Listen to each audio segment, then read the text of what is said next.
개념 있는 사람들을 위한 진짜 상식 개진상 이프. 사실은 한반도 전쟁에 대한 여러 가지 시나리오를 통해서 우리 임철균 위원님이 재밌는 이야기 많이 해주셨는데 갑자기 궁금한 게 그러면 조금 시야를 넓혀보자라는 생각이 들어서 중국이 인도와 몽댕이 들고 붙어가지고 참 정말 엄청난 이슈가 됐던 사건이 사실은 있었습니다. 네. 근데 얼마 전에 제가 찾아봤는데 인도가 중국의 인구를 넘어섰습니다. 그러니까 공식적으로는 약 14억 2,800만 명 정도 되는 걸로 제가 알고 네. 있거든요. 그리고 아마 공식적으로는 중국이 14억 2,400만 정도일 거예요. 네. 근데 비공식적으로는 두 나라 다 15억 명이 아마 넘었을 것이다라는 것이 맞습니다. 추측인데 그렇게 따지면 여러분 지구의 인구가 80억 정도입니다.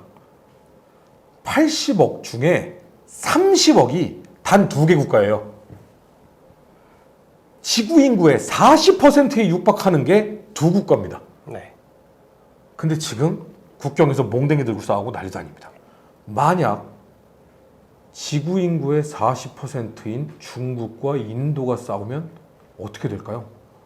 갑자기 무서운 생각이 들더라고요.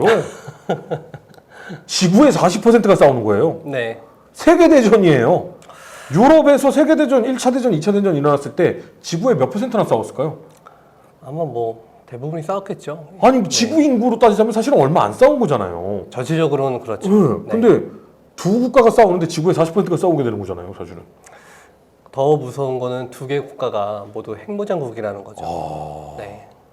근데 지금은 뭐 그냥 정말 우스갯소리로 뭐 그냥 몽둥이 들고 싸운다라고 하지만 두 국가 다 사실은 좀 센 발언이나 센 행동들을 한 번씩 하는 나라들이라 네. 예, 걱정이 좀 있기도 하죠. 그럴 수밖에 없습니다. 우리 시청자 여러분들 중에 뉴전사를 계속 봐오신 분들이라면은 중인 전쟁 편을 아마 보신 분이 계실 겁니다. 네. 거기서 자세하게 설명이 됐는데 네. 카슈미르 지역을 둘러싼 분쟁이 그렇죠. 지금까지도 계속되고 있거든요. 그 국경선이 확정이 안 됐고요. 국경선이 이상하게 뾰족하게 좀 애매한 지역이 네. 있죠. 네. 그러다 보니까 얼마 전에 그 말씀하셨던 몽둥이 들고 싸웠던 네. 거기도 카슈미르 지역인데 네. 아마도 두 개 국가가 전쟁이 발생한다면 카슈미르 지역에서 붙을 상황이 높겠죠. 네. 결론부터 말씀드리면 네. 저는 중국이 더 우세할 거라고 봅니다. 네. 국방력의 차이겠죠? 국방력의 차이이기도 하고 지역 정세의 차이이기도 할 것 같아요. 아 그래요.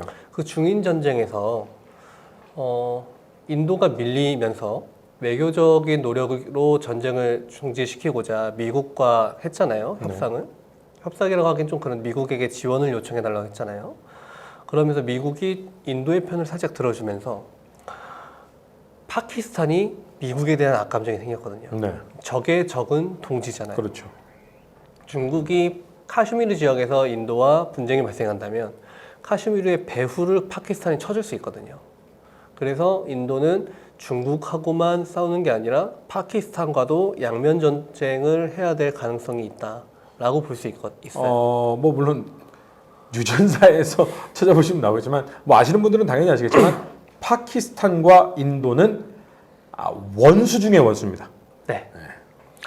그리고 양측의 핵전력 같은 걸 비교해 보면 네. 중국은 인도 전역을 다 타격할 수 있는 반면에 인도는 아직까지 ICBM이라든지 IRBM이 완전히 전력화되지 않았거든요. 네. 그래서 중국의 일부 지역까지만 타격을 할 수 있습니다. 물론 양측 다 핵무장 국가이기 때문에 네. 핵을 사용하지는 않을 겁니다. 전투가 발생한다 하더라도 재래식 병력끼리의 분쟁일 텐데 문제는 이 카슈미르 지역이 굉장히 산악지대예요. 그래서 인도도 우리 K9 자주포의 차체를 바탕으로 한 K9 105라든지 이런 경전차를 도입하고자 노력을 하고 있고 중국도 15식 경전차를 해당 지역에 파견하고 있는 상태고요.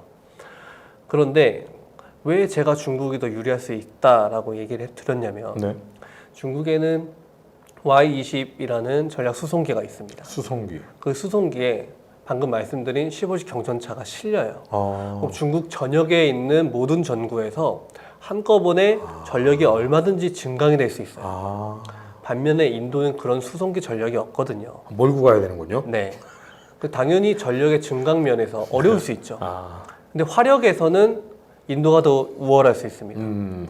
왜냐하면 인도가 한국으로부터 K9 자주포 아, 100문을 맞아요. 도입했기 때문에 K9 가져갔죠. 네, 화력에서는 인도가 더 우월할 것이고 항공력에서는 양측이 비등비등할 수는 있으나 중국이 약간 더 우세할 수 있다. 저는 중국이 우세하다고 생각하는 게 인도가 네. 예전에 공군에 파키스탄한테 깨져가지고 굉장히 치욕을 맛봤던 적 있지 않나요?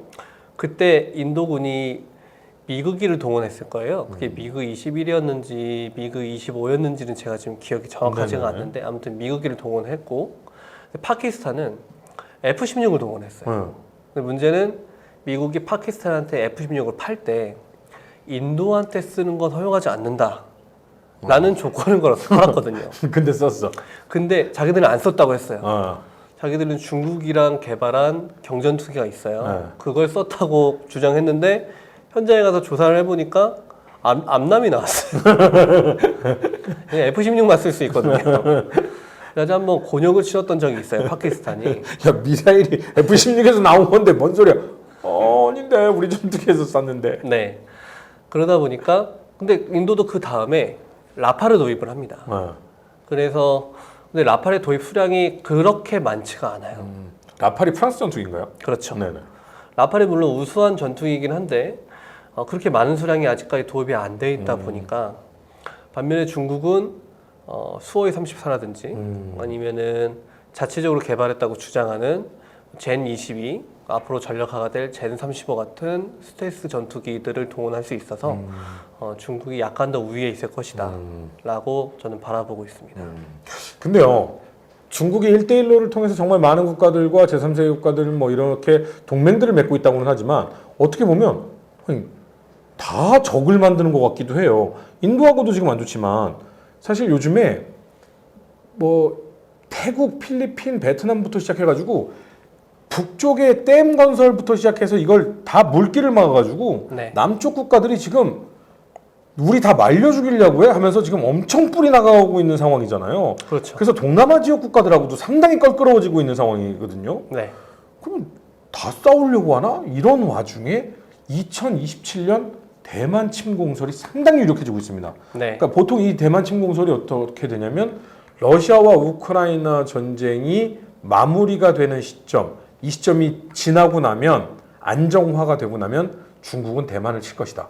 이것이 2027년 대만 침공설이잖아요. 네. 이게 굉장히 유력해지고 있거든요. 그렇습니다. 그럼 만약에 이렇게 되면 정세는 어떻게 변할까요? 두 가지 상황을 가정해 볼 수 있을 것 같아요. 이쁘니까. 전자는 중국이 정말 전면 침공을 했을 때 대만을 병합하겠다는 목적으로 전면 침공을 했을 때고 후자는 대만이 이대로 있다간 맞아 죽는다는 생각에 예방전쟁의 목적으로 대만이 선제 공격을 했을 때 대만이 중국을요? 물론 후자의 가능성은 되게 낮긴 한데 종종 전쟁사의 관점에서 봤을 때는 군사적 약자가 전쟁 상황에서 우위를 점하기 위해서 선제 타격을 하는 경우가 종종 나오거든요. 고양이 코를 물어요? 네. 고양이 눈을 먼저 핥혀놓는 게 자기한테 유리할 수도 있으니까. 그래서 전자를 먼저 말씀드리면은 전자의 경우에는 이제 대만의 우방이라고 할 수 있는 뭐 미국, 일본, 한국 같은 나라들이 대만을 뭐 지원해주지 않고 대만의 독자적인 힘으로 중국을 방어해야 될 상황을 이제 말씀을 드리면 네. 중국은 먼저 둥펑 계열의 탄도탄 거의 1000발 가까이를 대만에 퍼부을 겁니다. 물론 재래식탄으로 생각을 합니다. 그래서 대만의 주요 관공서, 국방부 지휘소라든지 비행장 같은 것들을 초토화시키려고 할 거예요. 네. 그러나 대만의 주요 군사 기지들은 대부분 지하 갱도화되어 있기 때문에 전력 자체는 보존이 될 가능성이 높습니다. 그 떨어지는 탄도탄들 중에 아마 상당수는 대만도 패트리어트 팩3를 가지고 있거든요. 그래서 상당수는 팩3포대에 유격이 될 가능성이 높아요. 미국이 팩3를 대만에 제공을 했군요. 네. 그리고 대만 독자적인 방공망도 있어요. 근데 탄도탄의 숫자가 워낙 많다 보니까 이걸 요격하는 과정에서 보유하고 있는 탄약의 상당 부분을 소진할 가능성이 높아요.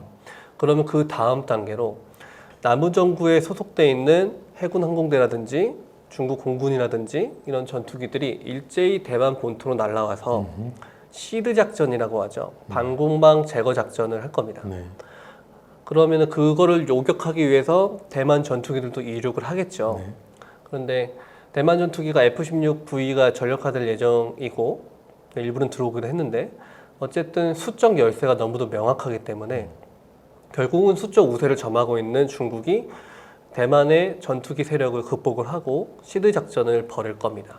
그래서 대만의 패트리엇 포대라든지 이런 방공망들이 제압이 되고 나면 가오슝 공항과 타이페이 공항에 중국의 공강병들이 낙하산을 메고 공중 강습을 할 가능성이 높아요. 가오슝 지금 우리나라 뭐 진해어 뭐 이런 데 막 많이 그렇죠. 휴양돼 있는데. 그 공항들이 점령이 되면 남부 정부에 지금 중국이 대대적으로 헬기 기지를 만들고 있거든요. 네. 거기서 이륙한 공격 헬기들이 그 공항으로 가서 착륙해서 거점으로 사용을 할 거고요. 아까 저희가 Y-20 전략 수송기로 네. 15식 경정차를 실어 나를 수 있다고 했잖아요. 그 공항에 그 수송기들이 착륙하면서 그 전차들을 토해낼 겁니다. 네. 그러면서 대만의 본토방위군하고 교전이 이어지겠죠. 공항을 탈환하려는 네. 대만군과 공항을 점령하려는 중국군 네. 사이에. 그 사이에 중국은 진먼다오를 점령을 한 다음에 금문도죠? 그렇죠. 금문고량주 나오는 금문도. 맞습니다. 네. 거기를 먼저 점령을 하고 그다음에 075형 강습 상륙함, 뭐 071형 같은 강습 상륙함들 한 74척을 동원을 해서 중국 제75 집단군, 74 집단군을 상륙을 시키려고 할 거예요. 아마 상륙 제1파는 푸저우시부터 샤먼시, 뭐 장저우시 이런 곳들을 출발을 해서 제1제대는 북쪽 해안지대인 타오위엔, 2제대는 중간쯤 되는 타이중, 대만의 중부 해안이죠. 3제대는 타이난을 목표로 초수평선 상륙 작전을 전개를 할 겁니다. 그 상황에서 이제 대만이 지금 3,000톤급 잠수함을 신규 전력하고 있거든요. 그 잠수함의 요격으로 상륙 부대가 상당 부분 피해를 입긴 하겠지만 결국은 극복을 하고 상륙을 성공을 할 거고 그 사이에 대만의 해안방어 부대와 상륙군 간의 교전이 펼쳐질 거예요. 그리고 가오슝 공항에서 발진하는 중국의 공격 헬기, 뭐 그런 헬기들에 의해서 양면에서 공격을 받으면서 대만은 해안선을 내줄 가능성이 큽니다. 그리고 내륙 지역으로 후퇴해서 산악 지역을 거점으로 삼아서 지구전을 펼칠 가능성이 높죠. 근데 지금껏의 이 상황을 보면 물론 대만군이 굉장한 선전을 펼칠 수 있죠. 네. 그리고 굉장히 좋은 명중률을 보여줄 수도 있죠. 지금 이건 굉장히 선전을 펼쳤을 때의 얘기입니다. 결국 탄약이 떨어지고 네. 물량에서 밀리면 네. 상륙을 허용할 것이고 점령을 허용하게 되는 이 시나리오가 네. 너무 당연한 듯 지금 머릿속에 지금 설명하시는 내용이 그려지고 있어서 좀 어떻게 보면 참 안타깝다는 생각이 드네요. 그런데 네네. 이 시나리오가 가동이 되려면 어쨌든 상륙군이 가야 되잖아요. 네네. 그러면은 중국은 바시 해협과 미야코 해협을 장악을 해야 됩니다. 네네. 근데 미야코 해협은 일본이 방어하고 있거든요. 그래서 사실 이게 실현될 가능성은 높지 않아요. 지금 이것은 대만군만의 방어를 생각했을 때, 전제했을 때 이야기고요. 두 번째 시나리오는 네네.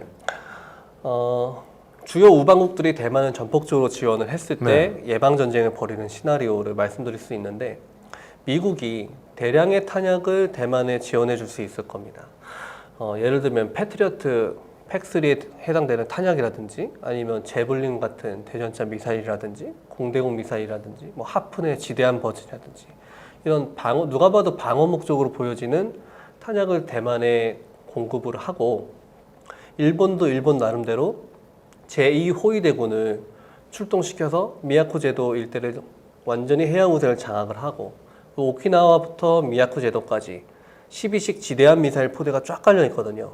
이걸 가동을 해서 비상대기 태세를 아마 유지를 할 겁니다. 미국도 미국 나름대로 7함대가 전진 배치되기 시작할 거고 주한미군에도 일부 영향이 올 수 있어요. 그렇다면 대만은 그 상황에서 중국은 대만을 점령하기 위해서 각 공군기지들을 거점으로 해서 74 집단군과 75 집단군을 집결을 시킬 겁니다. 대만이 봤을 때 이 위험하다. 이것들이 상륙을 할 수 있겠다라고 판단이 되면은 물론 그런 가능성은 현저히 낮겠지만 선제 타격을 가하려고 할 겁니다. 이건 좀 어려운 것 같은데 선제 타격? 네. 우리가 지금 킬체인을 가동하려는 네. 거랑 비슷한 논리로 볼 수 있어요. 그래서 뭐 샨샤댐에 뭐 슝펑투 순항 미사일을 발사해서 댐을 폭파시킬 수 있을 거고요. 현사댐 폭발은 그건 엄청나다. 네. 물론 그 사이에 중국은 대만한테 그런 것들이 벌어지기 전에 경고망동하지 말라고 계속 경고를 가할 수 있습니다. 대만은 중국의 경고를 선전포고로 받아들이고 예비군 동원하고 정군의 준비태세 점검, 뭐 탄약 분배 이런 것들이 이루어지겠죠. 그 상황에서 중국이 대만을 강압하겠다고 대규모 무력 시위, 전투기 편대군을 일제히 보내면은 우발적으로 대만이 이거를 패트리어트로 요격을 하는 상황이 발생할 수 있는 거죠. 그렇죠. 그때부터 이제 전투 상황이니까 이제 선을 넘었다 생각해서 선제 타격을 가할 수도 있는 겁니다. 그럼 예를 들면 약간 비대칭 전략으로 대만이 네, 핵은 없지만 네네.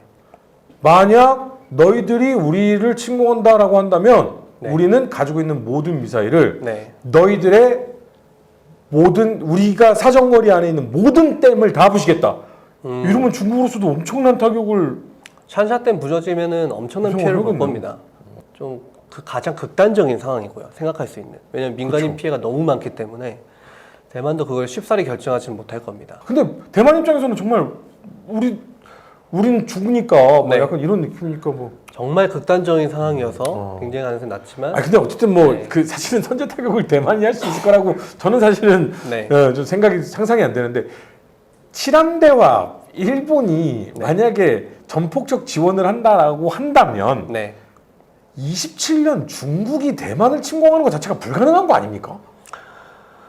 중국은 그거를 극복하려고 대함 탄도탄이라는 것을 전력화시켰어요. 그 반접근 지역 거부 전략의 핵심 자산인데요. 탄도 미사일을 쏴서 함정을 격침시키겠다는 아니 거예요. 칠함대를 공격한다고요, 중국이? 네, 중국은 그렇게 생각하고 있습니다. 칠함대를 쳐요? 자신들의 어떤 결정적인 국익을 건드리면은 좌시하지 않겠다는 경고를 여러 번 했죠.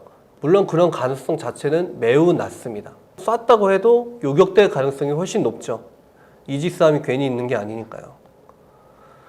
칠함대 정도 되면 네, 중국의 전체 해군력에 맞먹는다고 봐야 되는 거 아닌가요?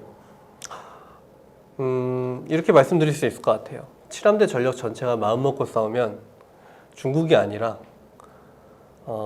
아시아 국가 모두가 달겨들어도 어렵습니다. 근데 칠함대를 향해 탄도미사일을 쏜다. 그러니까 탄도미사일을 쏘는 순간 네, 미국을 향한 전쟁 선포인 거잖아요. 그렇죠. 근데 그거를 함정을 격침시킬 목적으로 쏘는 게 아니라 위협 사격을 할 수도 있을 거고요. 함정 근처에 떨어뜨려서 더 이상 접근하지 말라는 식으로 여러 가지 방법이 있는데 어찌됐건 중국의 동해 함대는 미야코 해협을 장악을 해야 되는데 네. 일본의 이호이 대군과 미국의 7함대에 의해서 막힐 공산이 큽니다. 그렇다면 중국의 입장에서는 그걸 뚫어내기 위해서 북해함대라도 끌고 나와야 되는데 북해함대가 끌고 나오려면은 결국은 한국을 쳐야 돼요. 왜 가만히 있는 한국을? 북해함대가 서해상으로 내려오는 길목 자체가 네. 우리 한국해군의 작전 해역하고 겹쳐지잖아요. 거기서 근데 만약에 주한미군이 군산기지에서 전투기를 띄워서 북해함대를 요격한다고 하면은 중국의 입장에서는 군산기지에 있는 주한미 공군을 살려둘 수가 없겠죠. 그런데 군산기지에 중국이 미사일을 쐈다.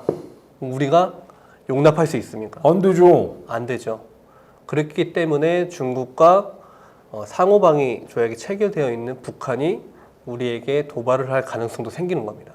골치 아프네. 여러 가지가 물려 있어요. 골치 아프네. 그래서 사실 두 가지 가능성 모두가 발생한 가능성이 현저히 낮다고 볼 수 있는데 중국은 문제는 된다고 생각하고 있는 거죠. 그게 문제인 겁니다. 근데 그렇게 따지자면 이번 대통령 방미 때 네. 잠수함이 미국의 핵 잠수함이 한국에 조금 더 많이 들어올 것이다. 뭐 근데 그런 걸 가지고 뭘 이렇게 만족하고 뭐 마치 한국의 미 핵 잠수함이 뭐 계속해서 우리를 한국을 지켜줄 것처럼 하느냐. 약간 이런 비난도 사실은 많이 있었거든요. 네네. 근데 지금 이 이야기를 들어보면 핵 잠수함이 서해에 꽤나 오랫동안 머물러 있을 가능성이 있겠는데? 라는 생각도 드네요. 일단은 군사적인 관점에서의 팩트부터 말씀드릴게요. 그 잠수함 SSBN이잖아요. 네. 전략 핵미사일 잠수함 SLBM을 쏘는 미국이 14척 갖고 있습니다. 네. 14척 갖고 있는데 14척이 전부 작전에 돌입하는 게 아니에요. 네. 해군은 기본적으로 삼직제로 돌아가거든요. 14척 중에 3분의 1은 휴직 정비, 3분의 1은 교육 훈련, 3분의 1이 작전이에요. 네. 근데 원자력 잠수함은 그 중에서도 일부는 선체를 전달하고 원자력을 교체하는 작업을 합니다. 네. 이게 제가 알기로 한 2척, 3척, 뭐 계획에 따라 다르긴 한데 그런 걸 하는 것도 있고 휴식을 취하는 것도 있고 보통 한 3, 4척 정도가 태평양 어디선가에서 그렇죠. 작전을 취할 거예요. 그런데 그 잠수함이 한국의 군항에 입항하는 거는 사실 군사적으로는 큰 의미가 없어요. 네. 왜냐하면 SLBM의 사거리 내에 이미 다 들어와 있기 때문에 네. 잠수함은 물속에서 안 보일 때가 위협적인 제일 거지. 무서운 거죠. 네, 항구에 떠 있는 거는 위협이 네. 아닙니다. 그래서 그건 정치적인 효과는 큰데 군사적인 효과라고 보기에는 조금 어렵습니다. 그러니까 제가 생각하는 건 그건 쇼고 네네. 한마디로 네. 이 근처에 계속 있을 거야라는 위력 시위가 그렇죠. 되지 않을까라는. 그건 지금도 있어요. 그건 지금도 있고 그래서 중국의 G랑2라든지 뭐 이런 SLBM을 중국도 가지고 있거든요. 네. 근데 중국이 SLBM을 쏘려면은 그 바시 미야코 해협을 뚫고 나와야 됩니다. 그렇죠. 그래야 미국한테 쏠 수 있어요. 아니면 한국에서 쏴봤자 한국 근해에서 쏴봤자 성주에 배치되어 있는 사드 포대에게 위협당할 가능성 공상이 크거든요. 그래서 안 돼요. 즉 중국은 어떻게 해서든 간에 그 포위망을 뚫고 내려와야 대만을 칠 수 있는 겁니다. 아, 골치 아프네. 아, 칠함대 못 이기니까 그냥 가만히 있어. 아, 지난번하고 결론이 비슷하게 나는데 가만히 있어 그냥. 그게 전 세계를 도와주는 거죠. 어쨌든 뭐 참 이러지도 못 저러지도 못하는 상황이 사실 답답하긴 한데 뭐 우리가 우리를 지킬 수 있는 힘이 자주국방인데 아직은 그 정도까지 다다르지 못한 게 좀 한스럽긴 합니다만. 우리나라요. 네네네. 근데 그거는 21세기를 접어들어서 미국도 마찬가지입니다. 전 세계 어느 나라도 자국의 힘만으로 자주국방을 하는 나라는 없어요. 네. 모든 미국도 나라도- 불가능합니까? 미국도 불가능합니다. 전 세계 어디에서 어떤 위협이 발생한 줄 알고 거기에다가 지금 미국의 뭐 국방 예산이 네. 뭐 흔히들 하는 말로 천조국이라고도 천조국. 하잖아요. 천조국이 아닐 때도 있잖아요. 네. 그 예산을 다 퍼부어서 전력만 증강시킬 수도 없는 거고 전 세계 어디에서 무슨 상황이 발생할 줄 알고 그거를 본인들의 힘만으로 할 수 있는 시대는 이미 오래전에 끝났고요.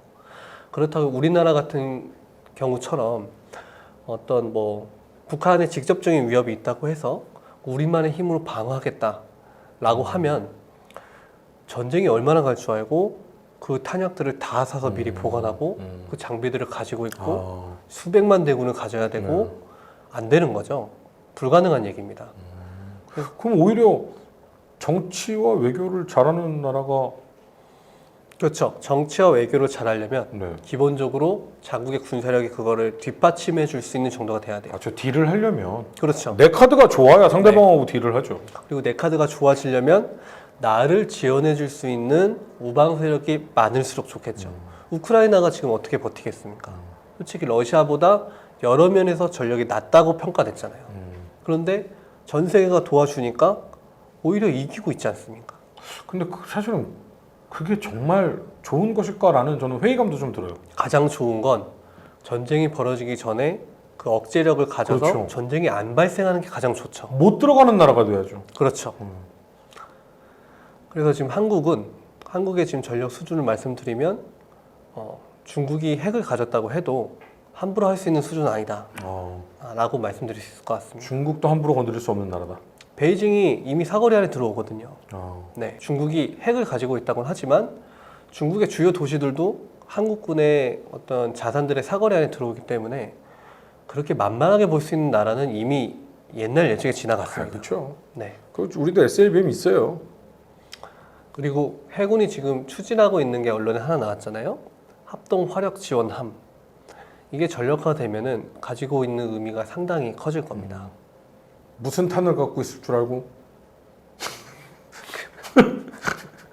우리가 무슨 탄을 갖고 있을 줄 알고? SLBM은 분명히 있고 무슨 탄을 갖고 있을 줄 알고? 우리가 군사 기밀이라 당신들이 모르고 있을 수도 있는 거예요. 맞습니다. 자, 오늘 전 세계 인구의 거의 40%에 육박하는 인도와 중국의 대치, 그리고 27년 대만 침공설이 또 요즘에 쏙쏙 또 나오고 있어서 많은 분들이 또 이런 우려의 목소리를 내고 있는데, 그것에 대해서 또 임철균 위원님과 이야기를 나눠봤습니다. 오늘 많은 말씀, 도움이 되는 말씀 감사합니다. 네.